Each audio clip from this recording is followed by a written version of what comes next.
Okay, bismillahirrahmanirrahim. Assalamualaikum warahmatullahi taala wabarakatuh. Salam sejahtera. Okay, alhamdulillah hari ini cikgu dapat lagi berkongsi dengan anak pelajar. Okay, hari ini kita nak cerita berkenaan dengan asasi. Okay, sebut saja perkataan asasi. Ianya satu yang popular dalam kalangan anak-anak yang baru sahaja menerima tawaran kemasukan ke pusat-pusat pengajian tinggi. Ada yang dapat panggilan untuk asasi law di UiTM, asasi sains hayat dekat UM, asasi kejuruteraan di UIM, asasi pengurusan di UUM, asasi sains pertanian di UPM, dan kalau dekat USIM, Universiti Sains Islam Malaysia, asasi ini dikenali sebagai Tamhidi atau kalau dekat UIA dipanggil Foundation. Jadi ada 6 perkara yang cikgu nak berkongsi dengan anak-anak pelajar sekalian pada hari ini, iaitu yang pertama cikgu nak ceritakan berkenaan dengan apa itu asasi. Yang kedua, universiti-universiti yang menawarkan program-program asasi. Yang ketiga, apakah aliran program yang ditawarkan. Yang keempat, kita akan tengok apa itu asasi terbuka dan juga asasi tertutup. Dan yang kelima kita akan tengok syarat kemasukan. Dan yang keenam kita akan tengok kelebihan dan juga kekurangan yang ada kepada program asasi ini. Okey, pada asasnya program asasi ini adalah satu cabang laluan untuk meneruskan pengajian selepas SPM lah. Okey, program khas ni yang dirangka untuk membolehkan pelajar-pelajar cemerlang khususnya untuk melangkau program diploma untuk terus ke ijazah.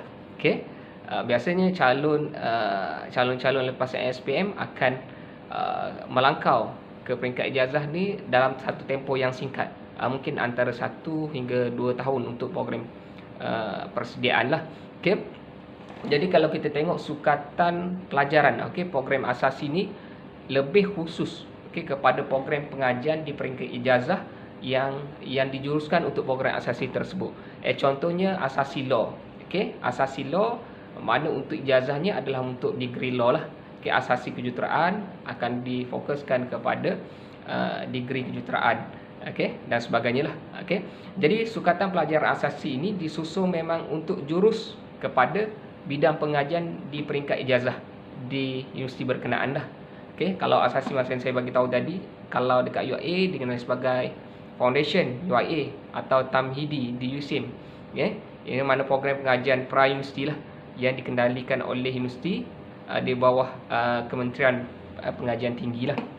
Okey, seterusnya kalau kita tengok lagi persediaan, okey, program ini makna asasi adalah program persediaan ijazah. Okey, pada dasarnya program ini adalah untuk membekalkan program ijazah, calon-calon program ijazah ke universiti berkenaan. Sebagai contoh, asasi kalau contoh di UPM, okey, adalah untuk membekalkan calon-calon untuk degree di UPM lah. Okey, tidak seperti di tingkatan 6 ataupun di diploma dan sebagainya, makna dia lebih meluas lah. Okey, setakat ini kita kena tahu juga bahawa hanya lepasan asasi di UM dan juga UiTM yang boleh memohon untuk menyambung pengajaran di peringkat ijazah di institusi lain. Itu specialnya di UM dan UiTM ni dia terbuka. Okey, yang terbuka tertutup nanti cikgu akan jelaskan lebih lanjut lah. Walau bagaimanapun graduan universiti daripada universiti ni tetap perlu memohon. Okey, perlu memohon UPU lah. Okey, seterusnya kita akan tengok beberapa universiti yang menawarkan program asasi ni. Okey, contohnya, kita dalam negara banyak universiti awam. Okey, universiti awam, ada universiti swasta. Okey, hari ini cikgu nak fokuskan kepada universiti awam. Okey, ada tidak semua yang menawarkan program asasi ni. Contohnya dekat UM kita ada asasi sains hayat, sains fizikal. Okey, seterusnya Universiti Kebangsaan kita ada program asasi pintar. Okey, asasi pintar. Okey, seterusnya di UiTM asasi sains, tesa, kejuruteraan. Kalau universiti putra Malaysia memang dikhususkan, dikenali sebagai asasi sains pertanian. Okey, seterusnya universiti mana lagi? Universiti Sains Islam Malaysia. Okey, di program. Okey, saya bagi tahu dia panggil Tamhidi. Okey, ada Tamhidi berekonan, ada muamalat syariah dan juga undang-undang lah. Okey, kalau Universiti Pertahanan Nasional ada program asasi perubatan, pengurusan strategi kejuruteraan. Okey, Universiti Malaysia Sabah ada asasi sains dan asasi sains. Kalau dekat UM, okey, UM kita ada asasi pengurusan. Okey. Banyak ni program-program asasi ni, okey, makna persediaan individu untuk memasuki bidang degree dengan jangka masa tempoh yang ditetapkan sama ada 2 tahun atau setahun ataupun 2 tahun lah. Okey, itu berkenaan dengan asasi. Harap jelaslah. Okey, seterusnya berkenaan dengan yang ketiga, aliran dan juga program asasi. Okey, program asasi ni dia ada program sains, program sastra dan juga program yang ada aliran sains dan juga aliran sastra lah. Okey. Dia ada program sains, sastra dan juga program yang sastra boleh, yang sains pun boleh ya. Okey, seterusnya. Okey.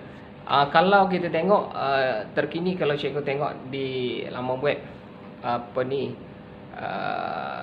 KPT ada 41 program. Okey, secara keseluruhan 41 program untuk program asasi inilah. Okey, yang keempat itu program asasi terbuka dan juga apakah asasi program asasi tertutup.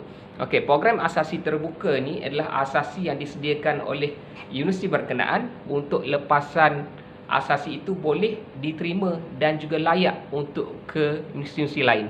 Okey, sebagai contoh asasi UM dan juga UiTM sahaja. Mana persediaan mereka di asasi di universiti berkenaan melayakkan untuk mereka pergi ke mana-mana atau mereka diterima di mana-mana universiti lah. Okey. Manakala bagi program asasi tertutup ni pula adalah program asasi di sebuah universiti yang disediakan untuk universiti itu sendiri sahaja. Okey. Bukan untuk universiti lain. Contohnya universiti UPNN. Okey, untuk UPNN saja, buat asasi untuk UPNN. Okey, Universiti Putra Malaysia, okey, UPM. Hanya untuk asasi bagi menyambung pengajian di peringkat degree di UPM sahaja. Mana itu dikenali sebagai program asasi tertutup. Okey, ke mana program asasi ataupun lepasan asasi ini akan pergi? Okey. Universiti luar negara sudah pasti tidak mengiktiraf atau tidak menerima program asasi ini dikendalikan oleh Malaysia. Oleh itu, hala tuju program pelajar-pelajar lepasan program asasi adalah di dalam negara sahaja. Okey, lebih tepat adalah di universiti yang menawarkan program tersebutlah. Macam saya bagi tahu UPM, dekat UPM, dekat UM, dekat UM, okey. Dekat UKM, dekat UKM. Tetapi hanya UiTM dan juga UM saja dia boleh secara meluaslah. Okey, seterusnya syarat kemasukan. Okey. Syarat kemasukan untuk program asasi ni, syarat program ni dia sekurang-kurangnya 5 kepujian dalam keputusan SPM. Okey, kalau pengiraan merit untuk aliran sastra, bahasa Melayu, matematik, sains, sejarah pendidikan Islam dan 3 subjek lain dah. Untuk aliran sains, matematik tambah, fizik, kimia, biologi dan juga 3 subjek lain dah. Okay, dan ada juga syarat-syarat khas untuk program bergantung kepada institusi yang menawarkan program.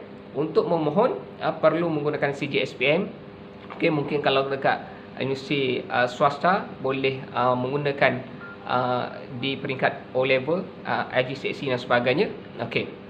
Okey, seterusnya cara memohon sudah pasti guna secara kalau dekat universiti awam guna UPU lah. Okey, kalau dekat contoh dekat universiti swasta boleh ke laman web ataupun portal-portal yang berkenaan.